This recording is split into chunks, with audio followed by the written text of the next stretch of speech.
Hi Wendy. Thanks for joining me today. I just wondered if you could just introduce yourself and talk about your recent book. Hi Debbie, pleasure to talk to you. I'm a journalist by background and I write books about medical history and social history. So my current book is called Endell Street, and it's all about the story of Endell Street Military Hospital. Brilliant. So why did Endell Street actually exist? Endell Street was a military hospital right in the heart of London, in Covent Garden, so near to Charing Cross Hospital, Charing Cross Station, and it was run entirely by women, women doctors, women, all the women surgeons, all the cleaners, caterers, they were all women.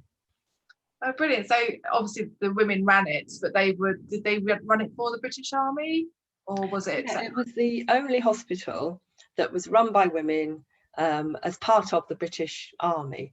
And it was one of the 10 biggest hospitals in the centre of London.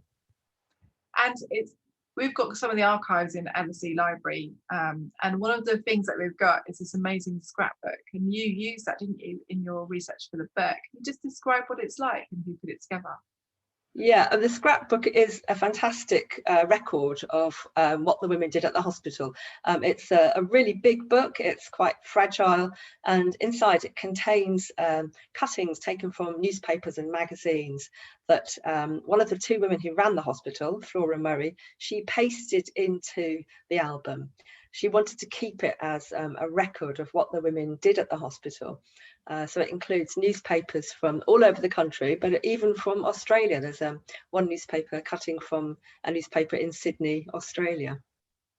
But is it quite a fragile book, or is it in quite good nick, would you say?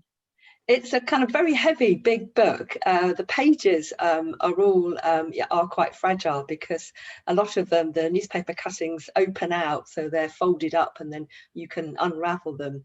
So they're all very thin paper. So it has to be very carefully looked after. Brilliant, thank you. Because most of the hospitals finished they closed 1918 or early 1919, but Endell Street didn't. Why was that? Endell Street was one of the few military hospitals in London that stayed open after the war, and that's because they were treating the victims of the Spanish flu pandemic. So how long did it stay open for then? It stayed open for another year after the war, and it closed at the end of 1919. So were they still taking troops in, or was it a mixture of people who lived in London in the hospital?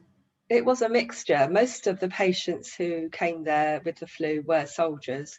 There were women as well who'd been working for the British Army who came as patients, but they were treating local people too, not necessarily in beds, but they would treat the local people in their outpatients department.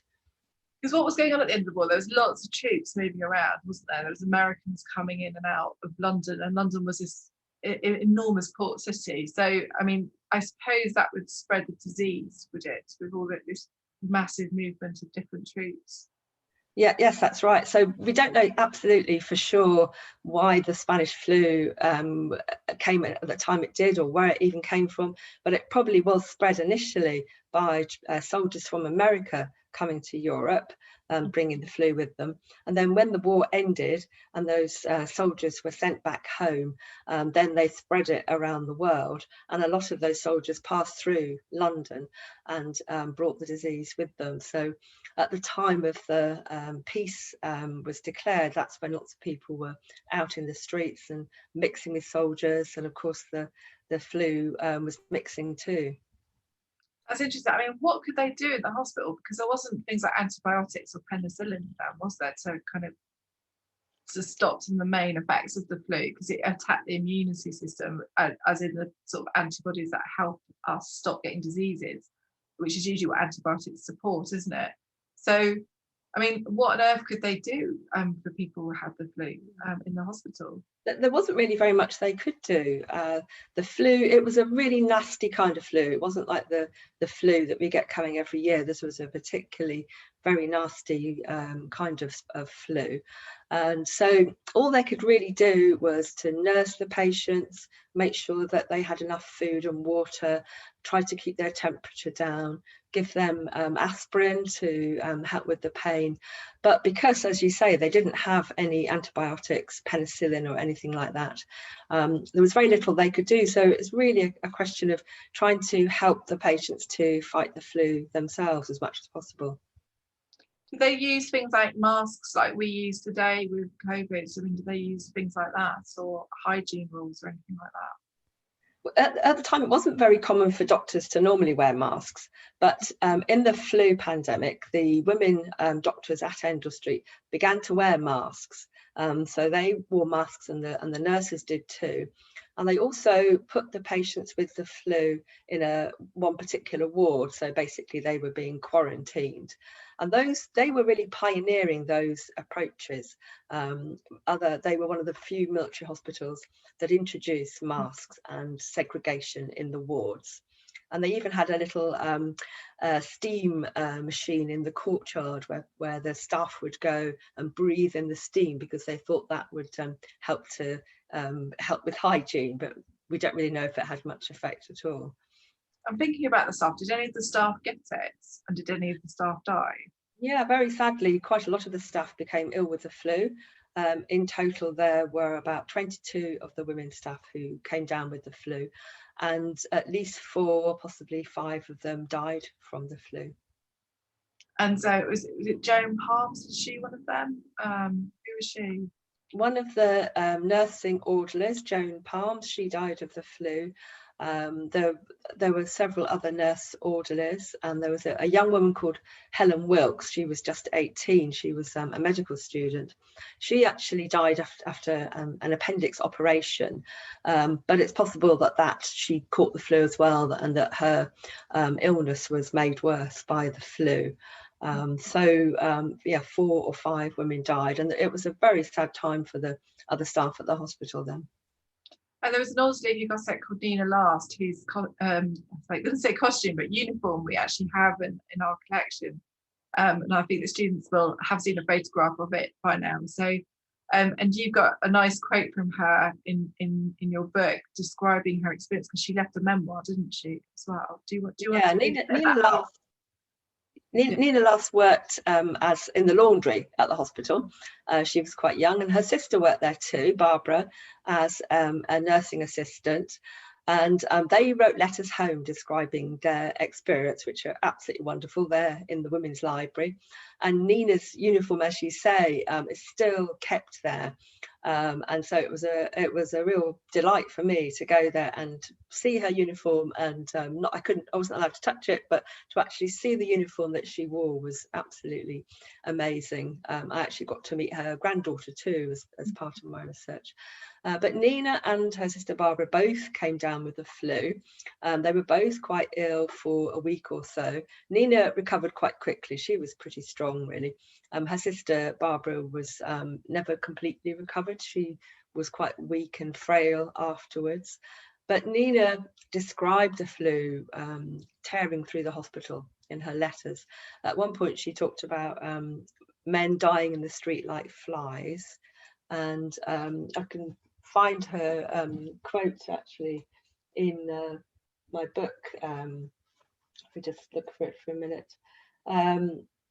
She said, men died like flies in the street one moment, then 3 days later dead.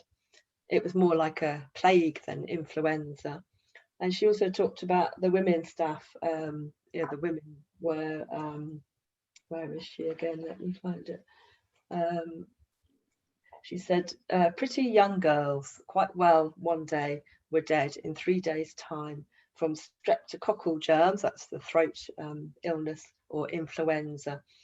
And she said they were war-worn girls, so they'd been worn down by the war and fell an easy prey. It's really sad, but there were patients who had it, weren't there, who recovered as well. So there's one that really struck me in your book, Vic Jones, who's quite a lively character from Australia. And I was also struck by the fact that he kept a diary of everything. You know, he liked Flora. He kept his scrapbook that his family have. And did you speak to them? Was that right? Did you contact them? Yes, I mean, as part of writing the book, I managed to get in touch with lots of families whose grandfathers or great uncles had been treated at Endell Street. So it was amazing to get in touch with them. And some of those patients who were treated there had written letters home, which their families had kept, or had written diaries, like Vic Jones. So Vic Jones had been was an Australian soldier. He'd actually, I think, been wounded previously and recovered. But then after the war had ended, he became ill with the flu and he ended up in Endell Street. And he was there in 1919 for 3 weeks. And he wrote a diary describing his time there. As you say, it was very upbeat. He recovered pretty quickly because he was spending quite a lot of time going on outings from the hospital. He actually went to Buckingham Palace, I think it was, and met the King, and went on an outing on the river as well. So part of what the hospital was doing was trying to keep the patients busy and entertained, to keep their minds off being ill. So he really seemed to have quite a jolly time there.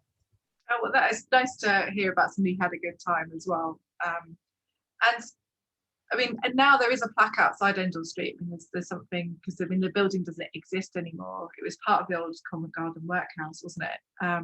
But it's in the centre of London. It's not very far from where LSE is, as you know. And there is a kind of plaque on the floor with the names of Flora Murray and Louise Garrett Anderson. But they are recorded. You went to York Minster, is that right, recently? And you saw their names on the big kind of memorial to the women in the war. What does that look like? Whereabouts is it in York Minster? Yeah, I just went to York Minster, finally got there, been meaning to go there for quite a long time. So the big cathedral in York. And in there, there's a memorial to all the women who died in the First World War. And what it is kind of wooden doors. So the doors open and it's got the names inside of them. And one of the doors is women who had worked in hospitals. So it gives the name of the 5 women who worked at Endell Street, well, 6 altogether, 5 who died during the flu pandemic and 1 other doctor. Their names are written in the wooden plaque to remember their lives. And yeah, it was really moving to be able to see that finally. That's really interesting, because it's just thinking about how we remember these things. Because obviously we remember the war, but very few people know that much about the influenza epidemic that followed the war. And although a lot more people died in it than the war, I think that's right, isn't it? And worldwide, actually, probably now a lot of the medicines that we have would stop that happening because of antibiotics and things. Brilliant. Well, thank you very much for your time, Wendy. That's great. Thanks a lot. Thank you. It's been a real pleasure to talk to you, Debbie.